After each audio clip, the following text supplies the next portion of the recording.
Patricia, spectatrice de la chaîne, m'a demandé s'il était possible de faire un tirage de cartes au sujet d'un certain Thierry de Bretagne.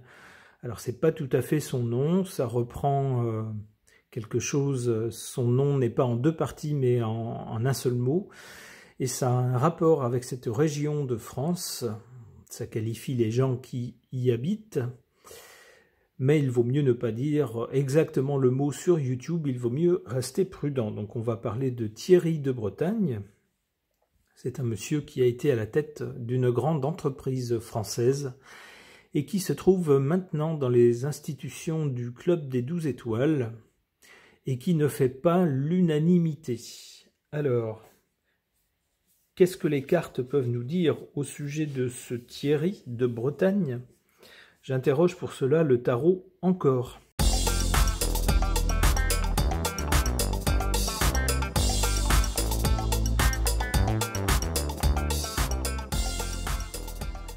Qu'est-ce que ces cartes suggèrent au sujet de Thierry de Bretagne ?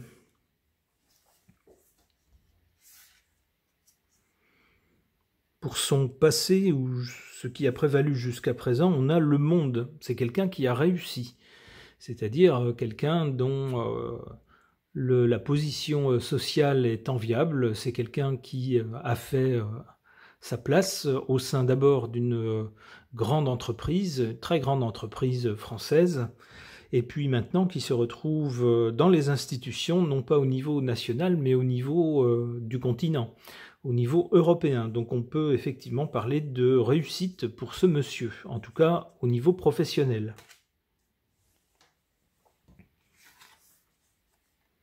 Pour le présent, avec la papesse, on nous parle de quelqu'un d'intelligent, mais quelqu'un d'assez...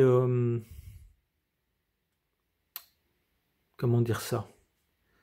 Avec la papesse, on a plutôt quelqu'un de très mental. On n'a pas quelqu'un qui est mu par la sensibilité ou les sentiments, pas quelqu'un avec une sensibilité très humaine, mais quelqu'un qui s'attache plutôt aux chiffres, aux tableaux, à des données qu'il compile, qu'il observe et dont il fait des déductions et à partir desquelles il fait des plans d'action. Donc on a quelqu'un qui aurait une personnalité assez froide finalement, pas très chaleureuse, mais quelqu'un d'intelligent et puis surtout quelqu'un qui aurait des plans en tête, hein, qui aurait d'après tout un tas de choses observées, des données compilées, étudiées, qui aurait des plans d'action.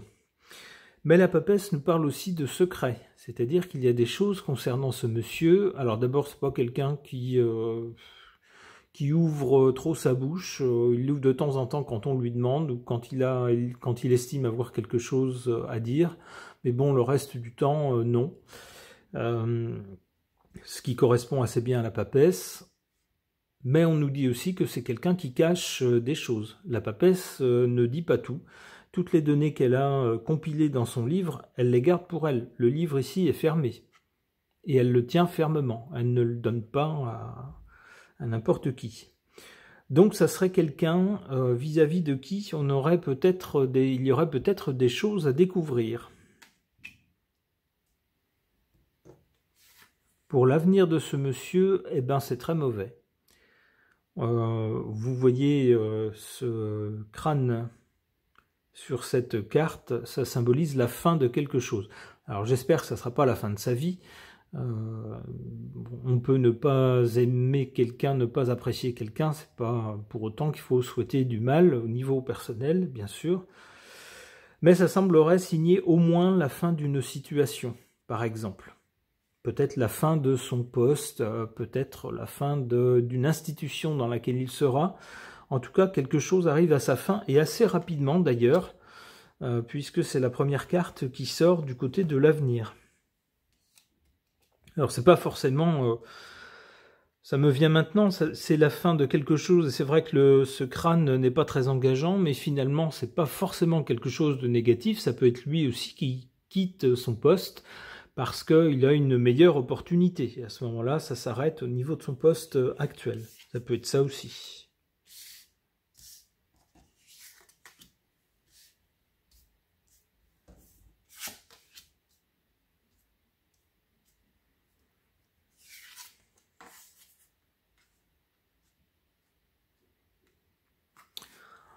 En carte défavorable concernant ce monsieur, ce Thierry de Bretagne, la tempérance. Ici, en position faible, il y aurait donc un manque de tempérance. Alors la tempérance, c'est aussi une carte qui est très humaine.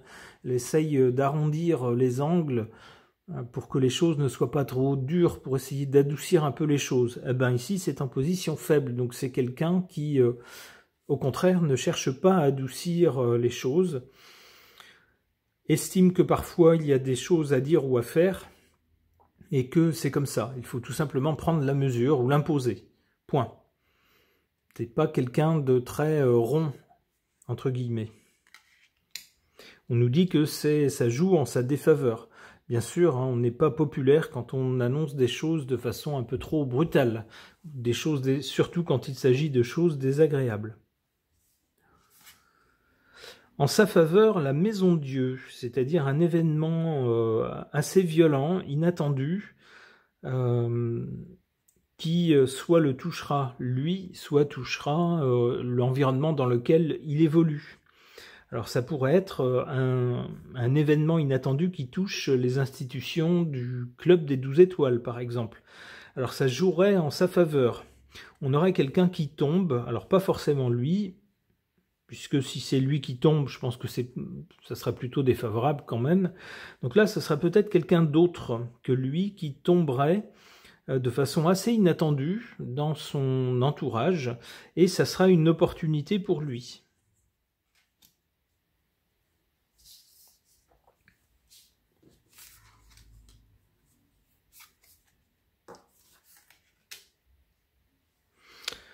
Bon, eh ben, si quelque chose s'arrête pour lui dans un avenir proche, avec le pendu, on voit qu'il est suspendu, que les choses sont mises sur pause, sont mises en attente et qu'il faut attendre une suite aux événements. Bon, c'est pas très bon pour lui quand même, ça, hein. L'impératrice, bon, l'impératrice peut nous parler de communication, peut nous parler de choses organisées. Ben, il faudrait qu'il attende. On aurait d'abord un arrêt pour lui, un arrêt de quelque chose, puis un temps de pause, d'attente, où il ne pourrait rien faire. Il serait obligé de prendre son mal en patience avant que des choses soient organisées. Alors quoi ? La justice, ouh, ben ça c'est vraiment pas bon, hein. Cette suite de cartes pour lui, c'est super pas bon. Ben grosso modo, le scénario qui se dégage de ces cartes, alors bon, ce n'est qu'une interprétation, c'est peut-être pas ça, mais ça semble évident à la vue de ces cartes. On aurait quelqu'un pour qui tout s'arrête, quelqu'un qui est en quelque sorte mis, j'allais dire, en garde à vue, en tout cas qui ne peut plus exercer son métier, dans l'attente plus loin d'une sorte de procès ou de sentence, hein, et on voit qu'on organise les choses. On organise l'instruction d'un procès pour lui. Et c'est pas bon du tout. Ok.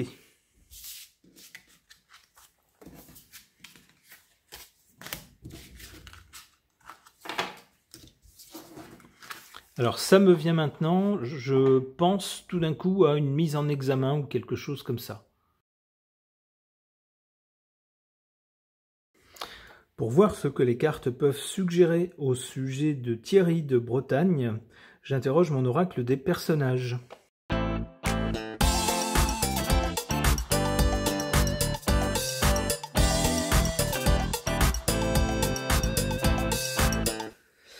Alors, quel genre de profil psychologique suggèrent ces cartes au sujet de Thierry de Bretagne? D'abord, concernant le passé, on a cette carte du soldat, c'est-à-dire quelqu'un qui ne ménage pas ses forces, sait que la vie est un combat, en particulier si on veut gagner une position sociale supérieure à celle qu'on a au départ. Eh bien, il faut faire des efforts, les choses n'arrivent pas toutes seules, et parfois il faut se battre et prendre des coups.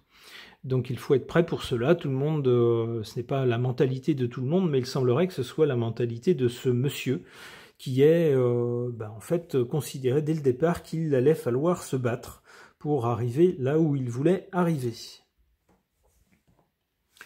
En carte centrale, on a cette carte de l'intellectuel qui nous parle à nouveau, comme dans le tirage précédent, de quelqu'un d'intelligent.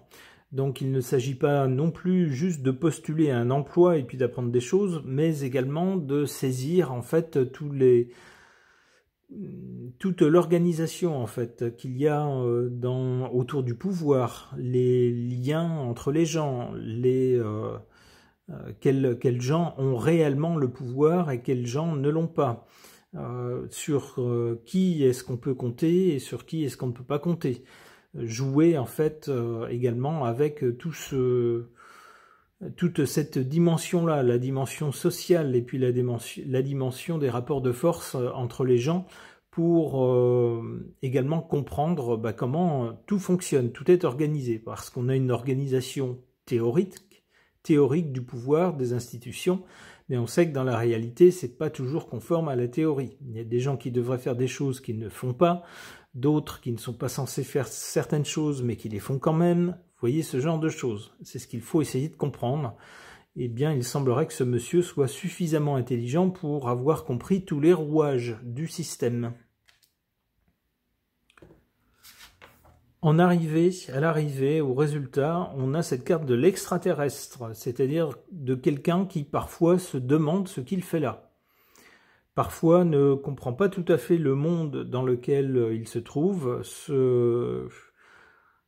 Peut-être c'est quelqu'un qui pense que le monde devrait, ou la société devrait être organisée de telle ou telle façon, ou le pouvoir de telle ou telle façon, et qui constate que même s'il essaye d'œuvrer en ce sens, ça ne fonctionne pas toujours. Parfois, les gens ne sont pas contents, alors que pour lui, il a pris une décision qui semblait logique, correcte, la décision à prendre. Mais ça soulève de l'hostilité. Pourquoi ? Alors, on tente de corriger en prenant une action corrective, les gens sont encore pas contents. Il se dit du coup, mais je comprends rien. Je comprends pas le monde dans lequel je vis, je comprends pas la réaction des gens. Alors, on voit ici, avec les deux premières cartes, un fonctionnement plutôt, plutôt mécanique. Le soldat, c'est quelqu'un qui est prêt au combat, qui sait qu'il va falloir lutter pour obtenir un résultat. C'est « je suis le plus fort », donc c'est un fonctionnement assez binaire. Et puis là, avec l'intellect, c'est un fonctionnement qui est très mental, qui n'inclut pas les sentiments, la dimension du ressenti, de l'affectivité, tout ça. Ce n'est pas du tout présent là-dedans. Et donc, on a quelqu'un qui semble assez dépourvu de dimension affective, en tout cas jusqu'à présent. Ce qui nous donne quelqu'un qui fonctionne sur un mode très mental. Il faut faire ceci pour obtenir cela. Un mode très logique, et du coup ne comprend pas la dimension humaine d'une société.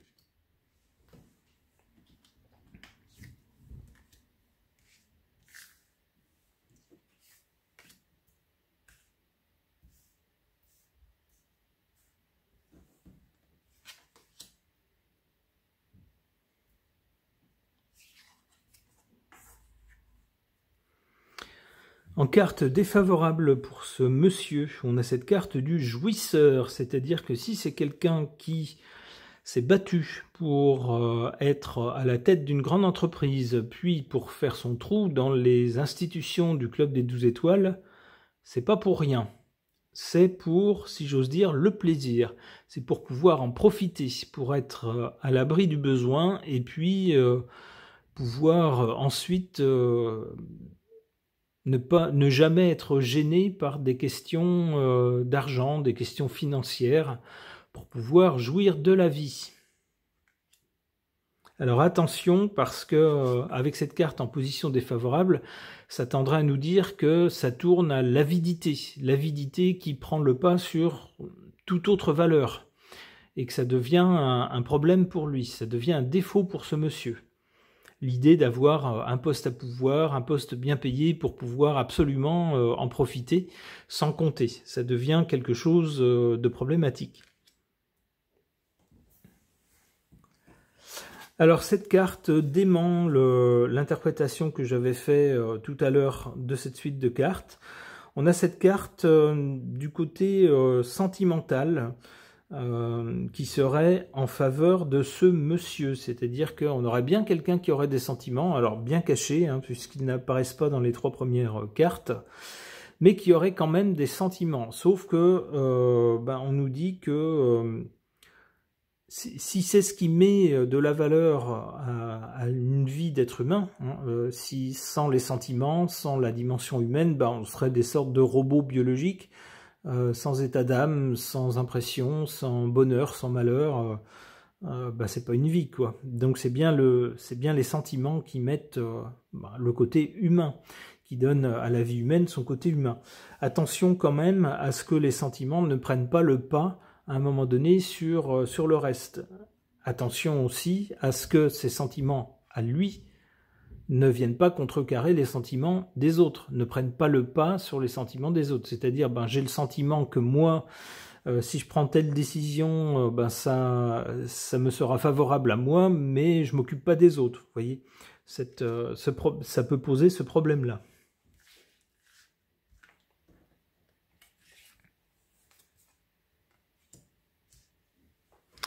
Alors c'est une carte inattendue concernant ce monsieur qui plane plutôt dans les hautes sphères. On a cette carte du beauf, qui nous parle de quelqu'un qui finalement, sous son vernis de personne justement frayant avec le gratin, on pourrait dire, des puissants de ce monde, cache un côté assez primaire, assez beauf, hein, c'est-à-dire quelqu'un de peut-être un peu vulgaire, un peu goujat, et d'un peu médiocre finalement dans sa personnalité. Alors, le côté positif en tout cas de cette personnalité, c'est que si c'est quelqu'un qui est assez terre-à-terre, c'est aussi quelqu'un qui est bien en contact avec les réalités pratiques, le sens pratique, c'est-à-dire avant de s'envoler dans les hautes sphères philosophiques et puis de sortir des grandes théories, il faut assurer le quotidien. Alors c'est terre à terre, c'est un peu vulgaire, mais il faut commencer par là quand même.